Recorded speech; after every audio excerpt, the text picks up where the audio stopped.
Bonjour Laurent Bracard, vous êtes consultant accessibilité numérique chez Atalan, société de conseil spécialisée dans l'accessibilité du web et aussi la sensibilisation au handicap. Alors je voudrais zoomer avec vous sur cette notion d'accessibilité web. Avec Sonia tout à l'heure, on en a parlé un petit peu. Quelles personnes en fait peuvent rencontrer des difficultés pour surfer sur Internet? On pense dans un premier temps aux malvoyants ou aux non-voyants. Est-ce qu'il y a d'autres personnes aussi qui peuvent avoir des difficultés à surfer sur le web? Alors effectivement, instinctivement, on pense aux malvoyants, aux personnes aveugles, parce que c'est ce qui frappe le plus. Parce qu'on se dit, aujourd'hui, une personne qui est aveugle, comment elle pourrait utiliser un ordinateur? Bon, en fait, elle le peut, Sonia l'a montré. Mais il n'y a pas que ce handicap visuel qui est pris en charge par l'accessibilité numérique. L'accessibilité numérique, c'est inclure tout le monde et faire en sorte que tout le monde, quelle que soit la personne, quelle que soit la situation, quel que soit son matériel, etc., puisse accéder à du contenu. Donc ça veut dire qu'on va prendre aussi en compte les handicaps moteurs, par exemple. On pense souvent qu'une personne qui navigue sur Internet, c'est une personne qui utilise une souris. Ce n'est pas le cas pour tout le monde. Il y a des personnes qui utilisent des joysticks, il y a des personnes qui utilisent des claviers, il y a des personnes qui aujourd'hui utilisent des tablettes tactiles. On voit les iPads, les iPhones, etc.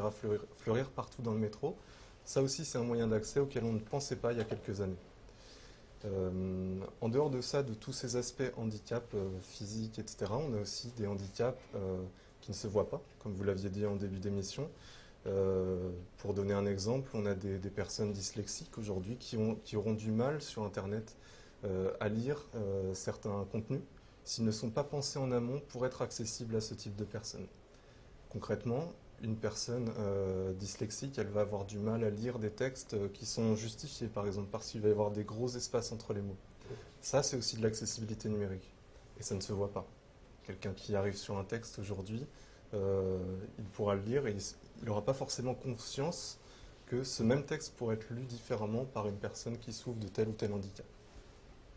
Est-ce qu'il y a d'autres exemples de situations ou de difficultés auxquelles peuvent être confrontées des personnes en situation de handicap? Tout à fait, il y a énormément d'exemples.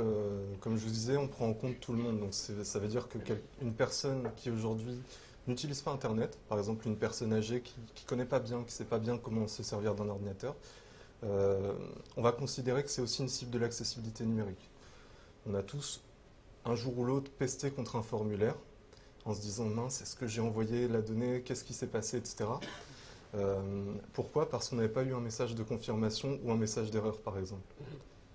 Pour nous qui sommes plus ou moins habitués, on va savoir repérer dans le navigateur que telle ou telle information a été envoyée, que la page s'est rechargée, etc. Pour quelqu'un qui ne connaît pas, ne sait pas utiliser un ordinateur, l'accessibilité numérique, ça va passer par des messages de confirmation, des messages d'erreur, par exemple.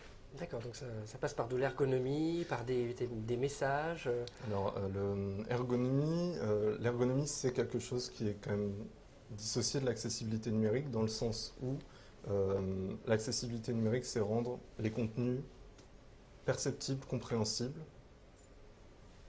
et les fonctionnalités utilisables par tous. L'ergonomie, ça va rajouter quelque chose en plus qui va être le côté pratique.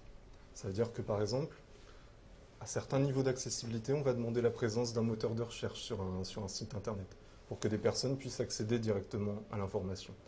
On va demander la présence, ça veut dire qu'il peut être en plein milieu de la page. Ergonomiquement, ça ne serait pas pratique de mettre un moteur de recherche au milieu de la page. Et donc, c'est là où l'ergonomie va surcoucher quelque part l'accessibilité pour dire, par exemple, ça sera mieux de le positionner en haut à droite, mais c'est différent. Ok. Alors, je reprends un peu mon fil rouge avec ma question tout à l'heure sur, voilà, je veux créer en fait un site web. Alors maintenant, je sais qu'il y a des standards, même des standards internationaux. Et ensuite, qu'est-ce que je fais? Comment est-ce qu'il y a une méthode? Est-ce qu'il faut penser à des choses? Est-ce que je peux le faire tout seul? Alors, ça fait beaucoup de questions. Ça fait beaucoup de questions. Alors, déjà, comment on fait? Comme le disait Sonia, c'est ça. La meilleure façon de rendre un site accessible ou une application, c'est de le faire en amont. Pour prendre un parallèle avec l'accessibilité du bâti, c'est pas au moment où on a construit une tour de 14 étages qu'il faut se rendre compte que mince, on a oublié de mettre le rez-de-chaussée en place. Ouais. Bon, c'est exactement la même chose. Ça veut dire que c'est des bonnes pratiques dans la conception, dans la réalisation et dans le maintien en vie du site web qui vont faire que ce site va être considéré comme accessible par rapport à un site qui n'aurait pas respecté toutes ces bonnes pratiques de conception. Après, une de vos questions, c'était est-ce que c'est difficile, c'est ça Oui, c'est sur la méthode. Est-ce que je peux faire ça tout seul ou pas? Alors, il y a des standards, voilà, il y a un cahier des charges, une liste de courses. Attention, il faut bien que je respecte toutes ces conditions au moment où je vais créer mon premier site. Alors aujourd'hui, oui, effectivement, il existe des recommandations internationales, mais qui ont la particularité d'être très difficiles à appréhender. C'est très lié à l'interprétation, si vous voulez. Et de plus en plus, c'est un milieu jeune, l'accessibilité numérique, et de plus en plus, on se rend compte que voilà, les gens commencent à être sensibilisés, c'est pour ça qu'on est là aujourd'hui, les professionnels du web donc aussi, mais souvent ils ne savent pas par quoi commencer.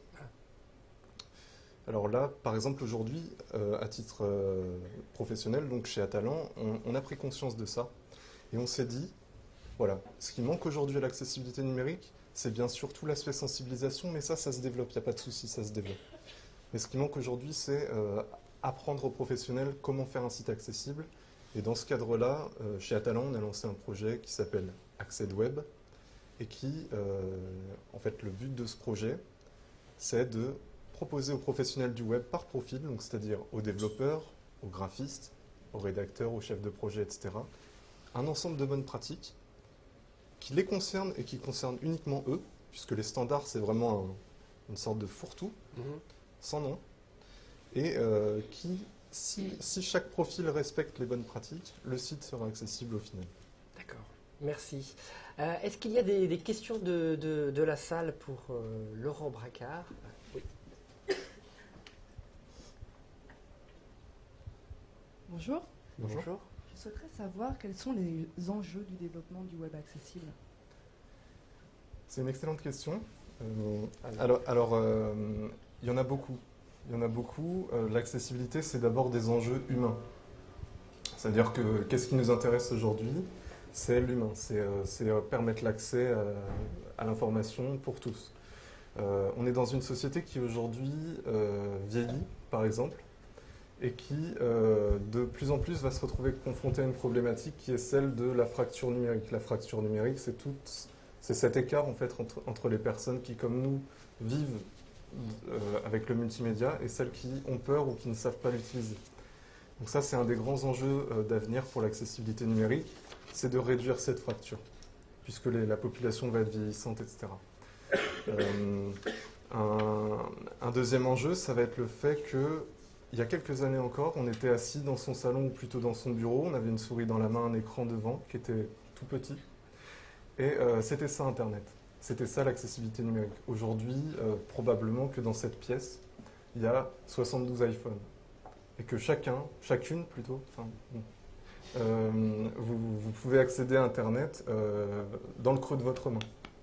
Et de plus en plus, on va se retrouver à être confronté à des problématiques comme celle-ci qui vont être de savoir comment est-ce que par n'importe quel moyen, on va pouvoir donner accès au contenu. Ça, c'est les enjeux humains. Mais bien sûr, il y en a énormément d'autres. Il y a des enjeux économiques, il y a des enjeux de communication.